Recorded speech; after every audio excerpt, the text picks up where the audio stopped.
ከተናጋሪ ሰውና ከዝምተኛ ሰው በጣም መጥፎ ወይ ደግሞ ከባድ የሚባለው የትኛው? በጣም ከተናጋሪ ሴት፣ በጣም ከተናጋሪ ወንድና በጣም ዝም ከሚል ሰው የትኛው ነው በጣም ወይ መጥፎ ሊባል የሚችለው ወይ ደግሞ ከባድ የሚባለው? ኢትዮጵያ ውስጥ እሱ እኮ ይናገራል እንጂ ሆዱ ባዶ ነው። እሷ እኮ ትናገራለች እንጂ ሆዷ ባዶ ነው። እባብም እኮ መርዙን ከረጭ በኋላ እኮ ሆዱ ባዶ ነው። እኔ በጣም በንግግራቸው መጥፎ ሆኖ ሰው ጥሩ ብሎ የሚያወራላቸው ሰዎች በጣም እገርምባል። ይሄ በግሌ ነው የምነግራቸው። በጣም መጥፎ ቃላት እየተናገረች ሆዷ ንጹህ ነው እኮ ብሎ የሚወራላትን ሴት በጣም እገርምባታለሁ። በግሌ ነው የምነግራቸው። ሰው አጥንትን የሚሰብር ንግግር እየተናገረ እኛም ማናውቀው የትኛው ሆድ ነው?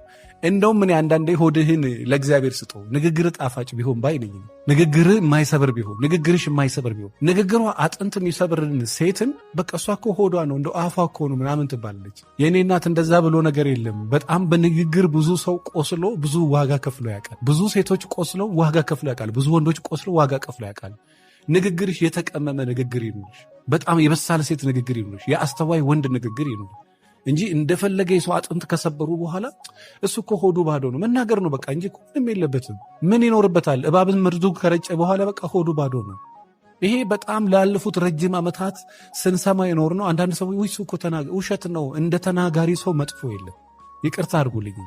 እንደ ተናጋሪ ሰው ከባድ የለም። የሚናገር ሰው እኮ አጥንትን ይሰብራል። ከመናገር በላይ ምን አለ? አንተን ወሽመጥን ከቆረጠ ከሰበረ ሰባራ ካደረገ በኋላ የእሱ ሆድ ንጹህ ሆነ፣ ሆዱ ንጹህ አልሆነ ምን ያመጣል? እና ተናጋሪ ወንዶች ካላችሁ፣ ተናጋሪ ሴቶች ካላችሁ እባካችሁ እንደ ንግግር አጥንት የሚሰብር ነገር ትንሽ ምላሳችሁን ቆጥባር ለማለት እወዳለሁ።